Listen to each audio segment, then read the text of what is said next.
Hi everybody. Following on from my last video in which we designed and built a 5-volt reference standard, I've been asked whether it's possible to upgrade that unit to deliver additional voltages such as 1 volt and 100 millivolts and still maintain the original accuracy. I therefore have had a look at a number of ways this may be achieved and eventually came up with a simple solution which I would like to share with you today. I'm going to cover this project in two parts. The first part today, where I explain the upgrade design to achieve this and then build it on a breadboard and test it. And the second part of the project, which will be a second video, I will cover the design of a custom-made printed circuit board to house both the original project and the upgrade. We'll then assemble the whole unit and test and calibrate it before eventually housing it in a plastic project box. So let's get started today with the upgrade design, and then we'll build it and test it on a breadboard.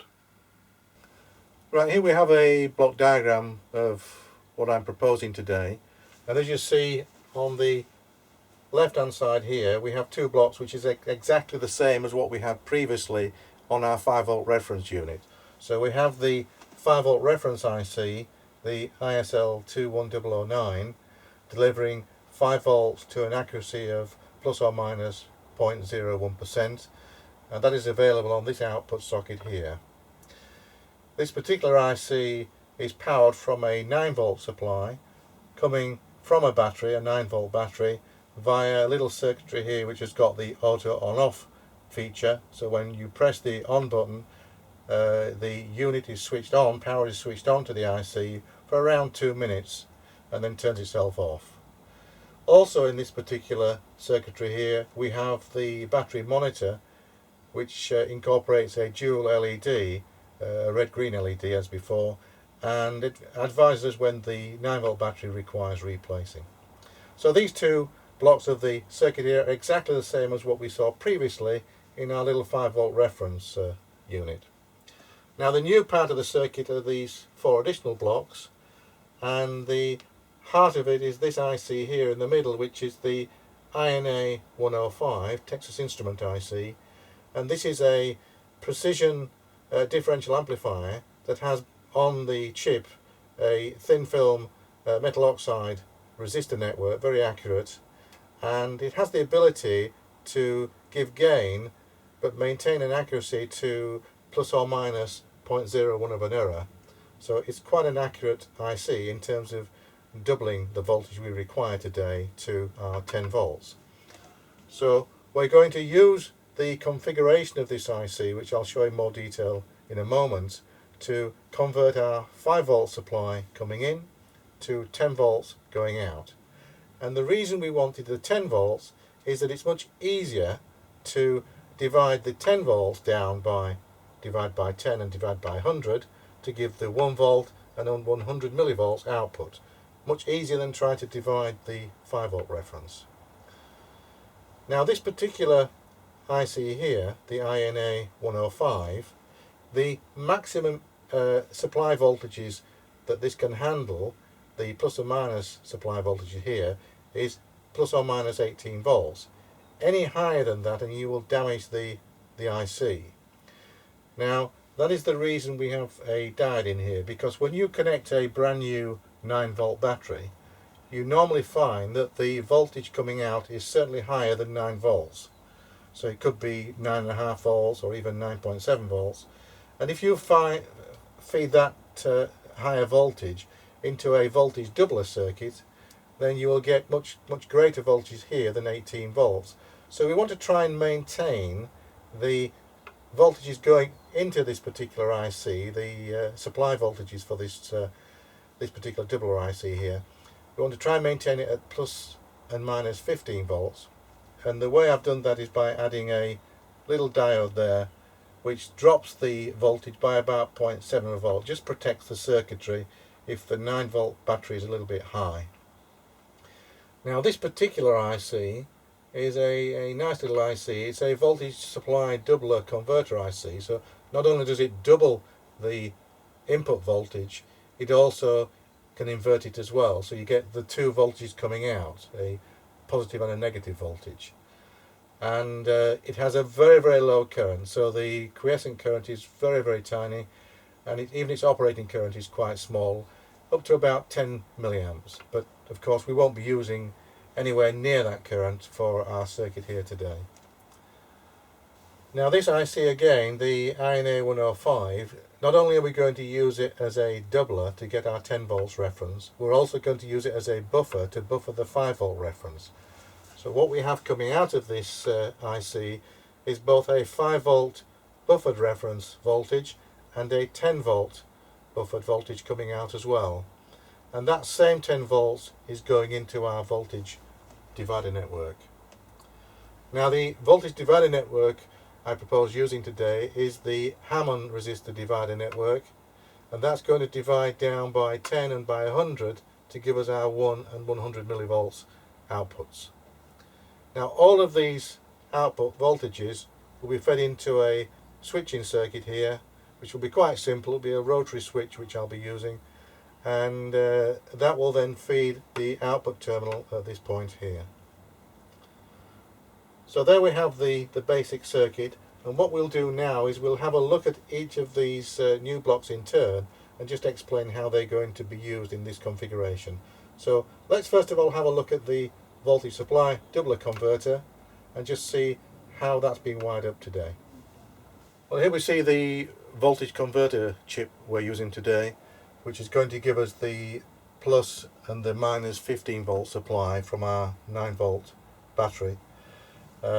These particular types of chips are what they call charge pump chips. They're using capacitors and switching inside the IC to double the input voltage, and then there's an inverter built in to invert it to give us the negative voltage as well.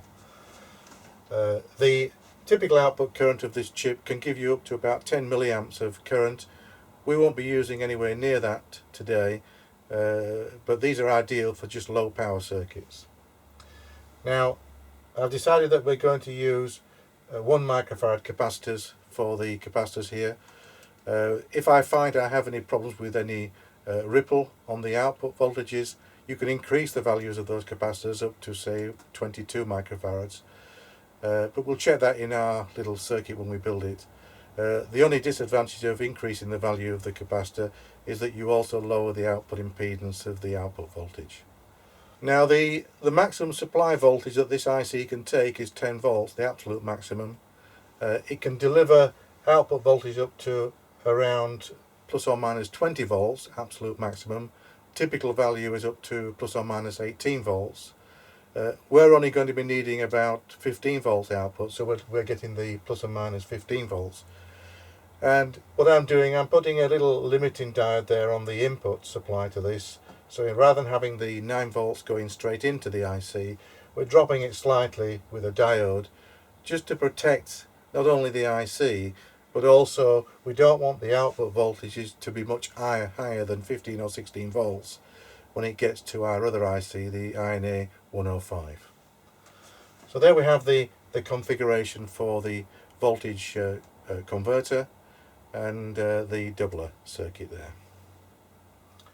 So let's have a look now at the configuration that we're going to use for the INA105. Right, here we see the INA105, which is the precision differential amplifier with internal resistor network. We're going to use that in 2 configurations. There's actually a number of configurations that you can use this IC in, but we're going to just use 2 configurations today. And the first one we're going to use is one that actually doubles the input voltage from 5 to 10 volts. So we have a 5 volt reference input here, and that's going into pins 1 and 3 are strapped together, so that's our input reference voltage. The HD supply for this chip, you've got the negative 15 volts going on to pin 4, and you've got the plus 15 going on to pin 7.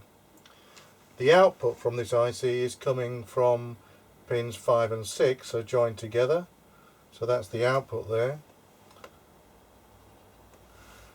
And that's going to give us initially our 10 volts output. Now in order to get 10 volts we have to configure the IC by taking pin 2 of the chip down to ground.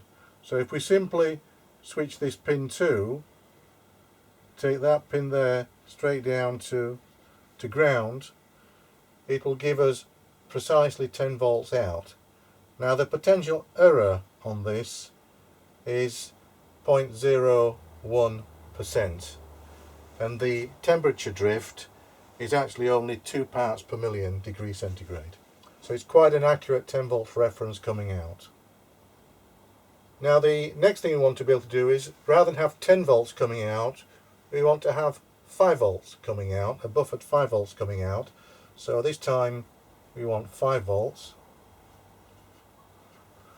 And to do that we simply disconnect the pin 2 from ground, and instead of taking it to ground you take pin 2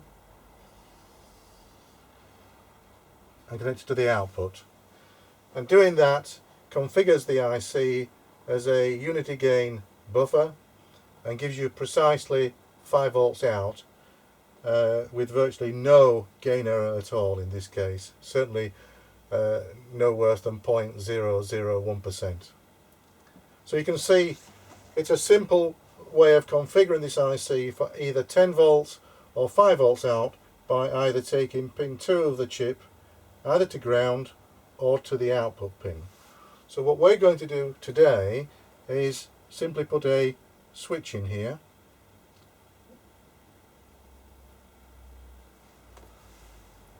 So if we have a switch, and simply then switch the either pin 2 to ground or switch it to the output. So when it's to ground we have 10 volts coming out, and when it's switched to the output we have the 5 volts coming out. So there you can see how we're going to achieve that today.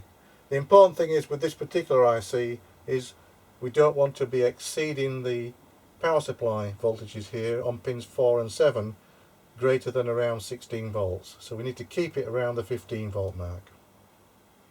The next thing we need in our circuit today is an accurate voltage divider network, and what we're going to do is use a technique that was originally developed by a young electrical engineer in Sydney, Australia back in the early 1950s called Bruce Hammond.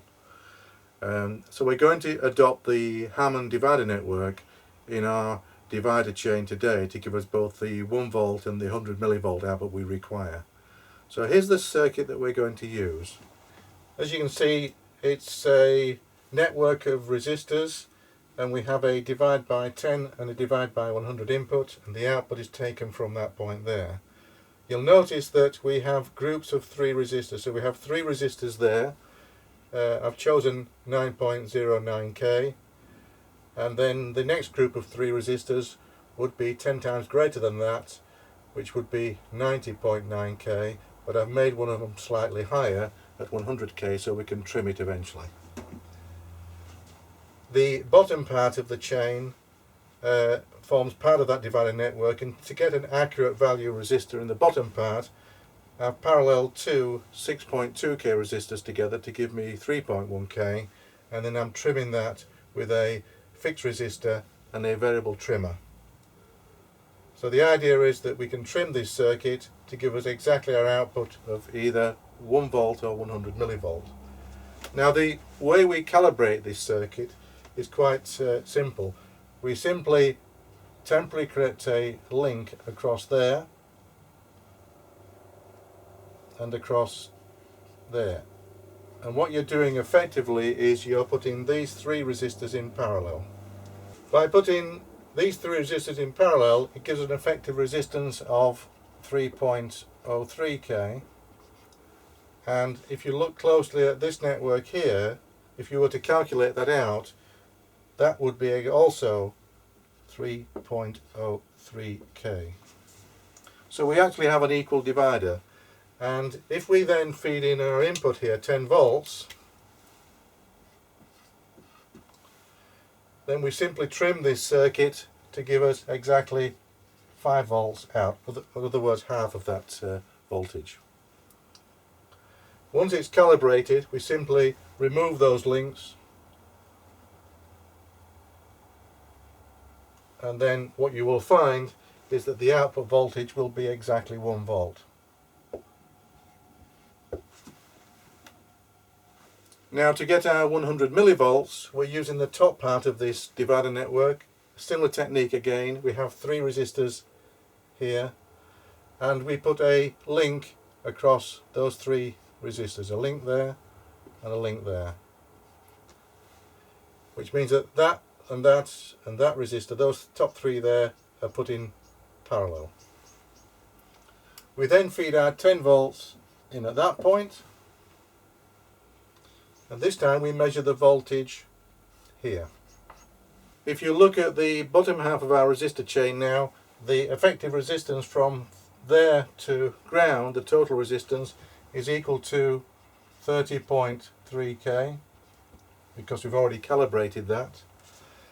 And with these links here, we're going to trim that resistor so the other half of the network is also equal to 30.3k. So you've got a divider network, equal divider network.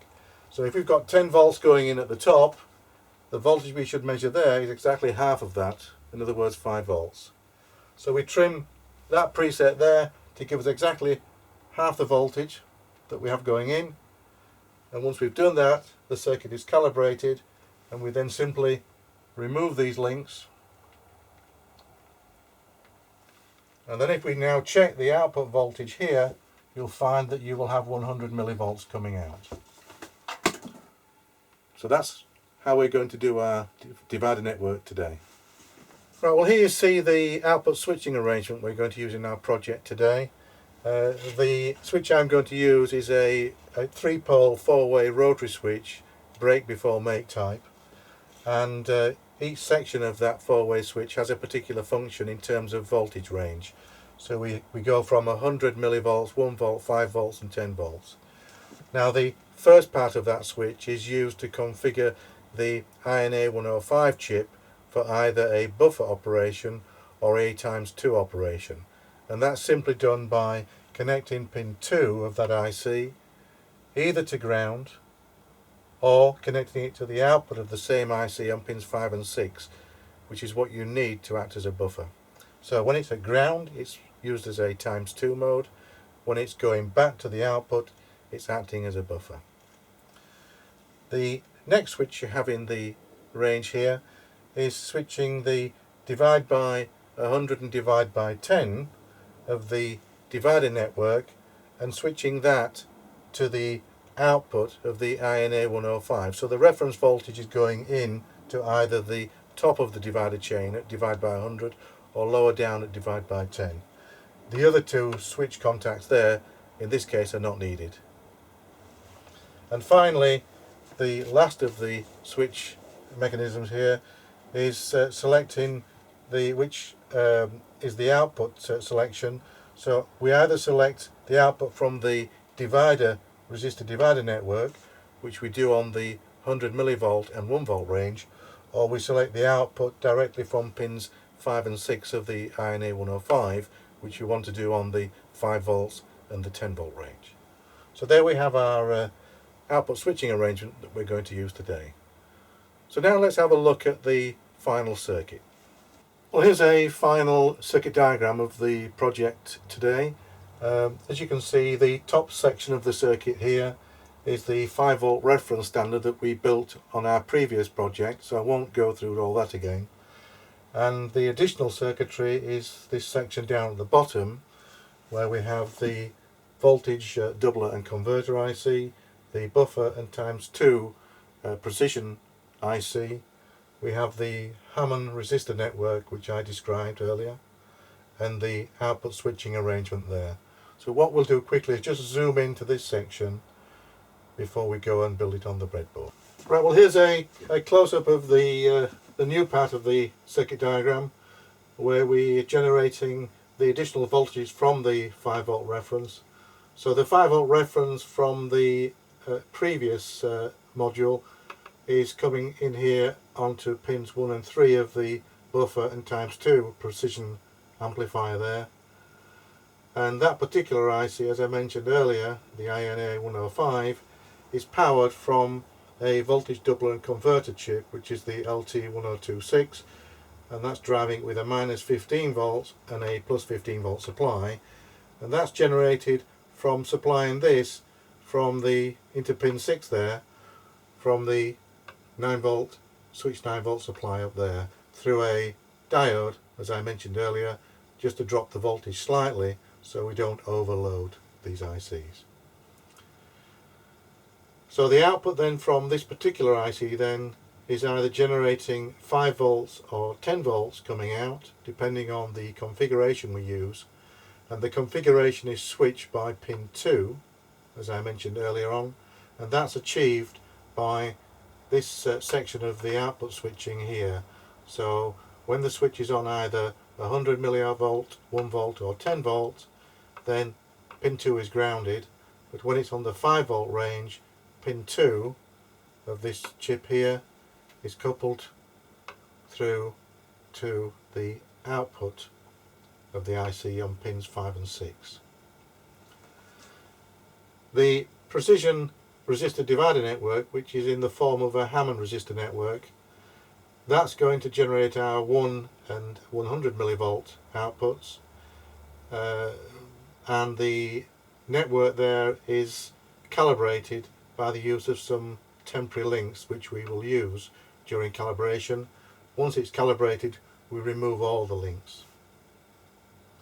So the 100k preset down here is for calibrating the 1 volt output, and the 200k preset there is for calibrating the 100 millivolt output. Now I should point out that the Hammond resistor network arrangement we have here, they all need to be high tolerance, at least 0.1% resistor values, and what you should do is where you have similar values of resistors, like here we have 3 9.09Ks, then you should try and select those 3 so they're as closely matched as possible, and the same here with the 2 90.9K resistors. So let's now go and build this on a breadboard, check that it's working correctly, check the method of calibration, and check the accuracy.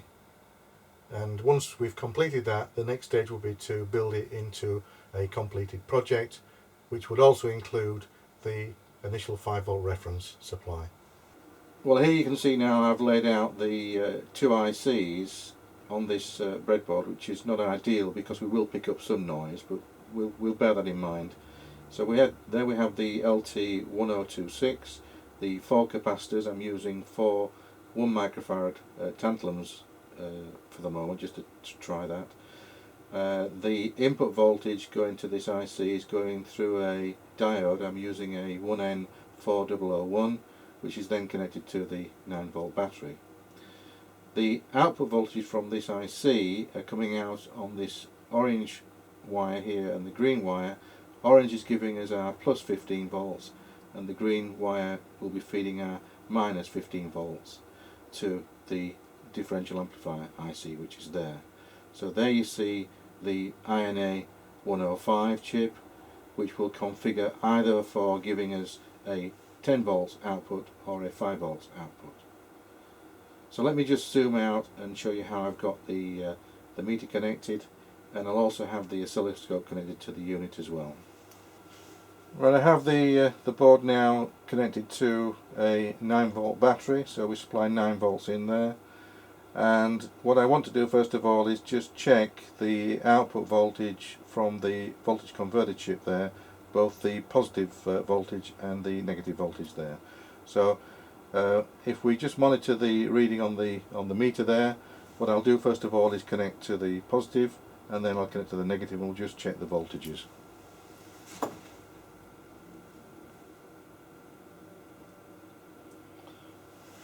Right, we're connected now to the plus 15 volts coming out there, and you can see we've got just slightly over 15 volts positive on the meter, which is fine. So let me now just check the negative supply. and the negative supply is reading a minus 14.45, so near us down 15 volts, which is okay for our purposes today. Right, what we'll do now is I'll connect the our little reference unit we did on our previous project, the 5 volt reference unit you see there.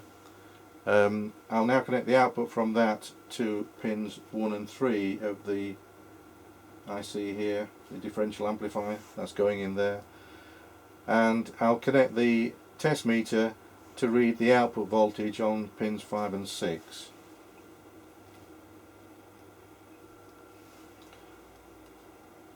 So there we have them connected. So there we can see the meters going in on the output of the IC, and on the input there we're going to feed a 5 volt reference, and the IC at the moment is configured with pin 2 grounded, so it should give us 10 volts out.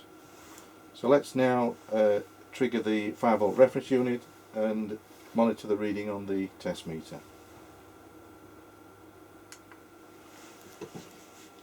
There we are. The test meter is reading 10.00017, so we've got 10 volts coming out there. And let me just quickly check the voltage going in by just moving the meter connection to the input. So the actual voltage going into the differential amplifier there is 5.406, and the voltage coming out is 10.3028. So I think you'll agree that's fairly accurate for our needs actually. Now what we'll do here is we'll use the oscilloscope just to check the noise levels coming out and going in of the differential amplifier IC there. So let me just connect the oscilloscope to the output.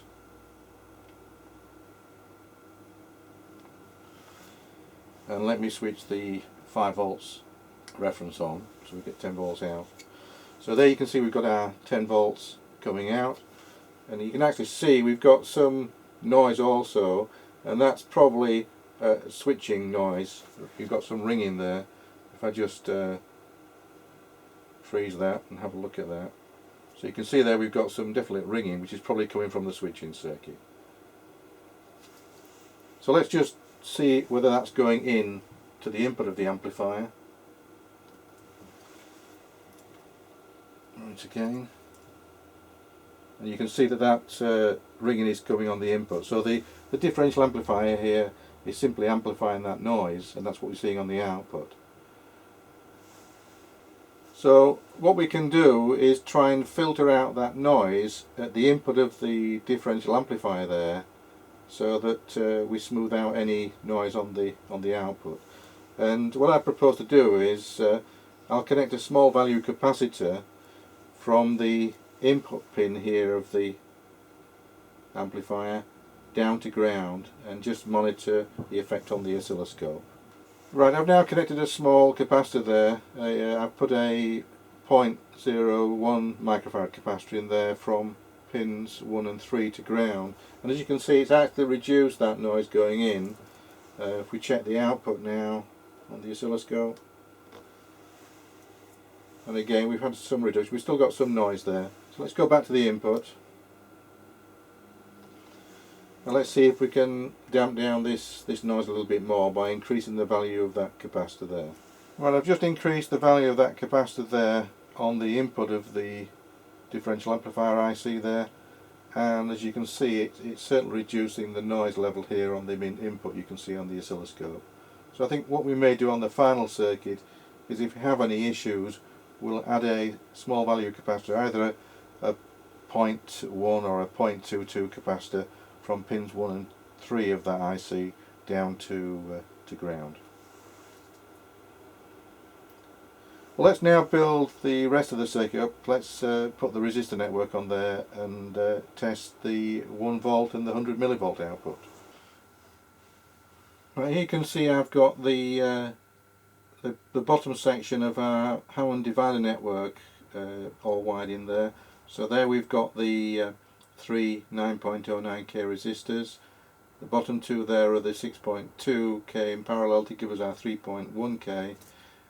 there's the 100k resistor and 100k preset in series going across these two resistors here. So the output going to the meter is this red wire here at the junction, so that will read the output from this divider network, and the 10 volt reference from the INA 105 IC there is going to the top end of this resistor chain. So what we'll do is first of all I'm going to put some shorting links across there and across there, so we put all these three resistors there, all the three 9.09Ks in parallel.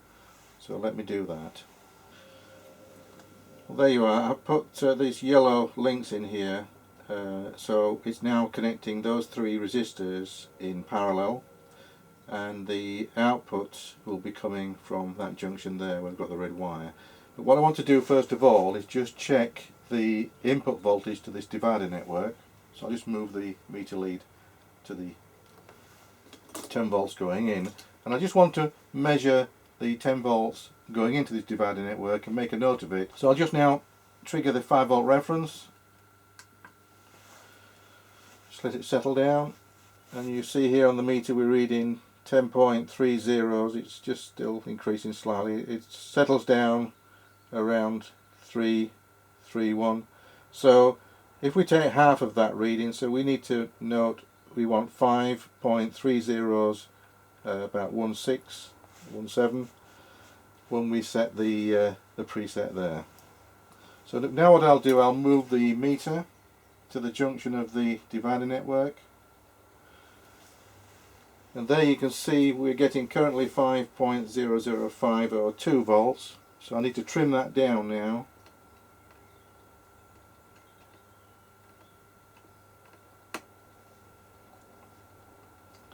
And try and get it to 5.30, about 17, thereabouts. Okay, which is half of the input voltage. Right, if I now remove these two links, we should see exactly 1 volt. So we'll just remove the links, and there you see we have 1.00002 volt. So I think you'll agree that's quite accurately calibrated now to give us 1 volt out there from our little Hammond divider network.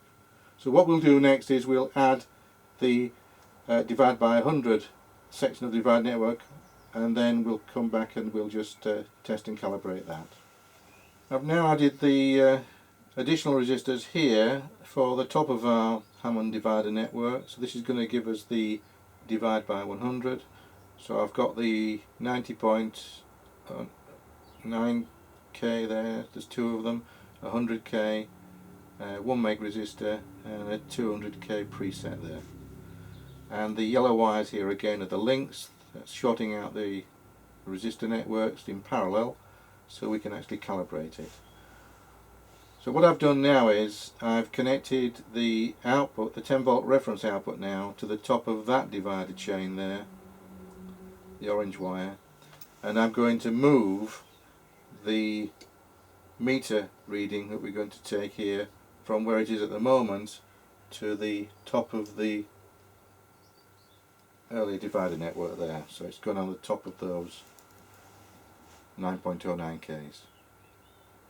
So now what I'm going to do is supply the 5 volt reference in again to get us our 10 volts, and this time I will adjust that preset to get exactly half of what's going in again. So what we'll do first is we'll monitor the input voltage here first just to make sure what that 10 volt reference is, and then just make a note of half of that. So we switch on the 5 volt reference, and you can see there the 10 volts is going up again, so it'll settle down probably around 10.0003 or thereabouts. So if we now move the meter to monitor the top of the previous divider network there, we should be looking for 5.3017 volts, which was half of the input reference going in. Now what I do, I trim this preset here to give us half of the input voltage reference. So we trim it down now the other way to give us 5.3 zeros.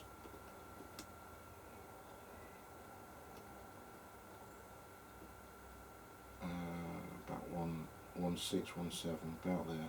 That's about half of what's going in.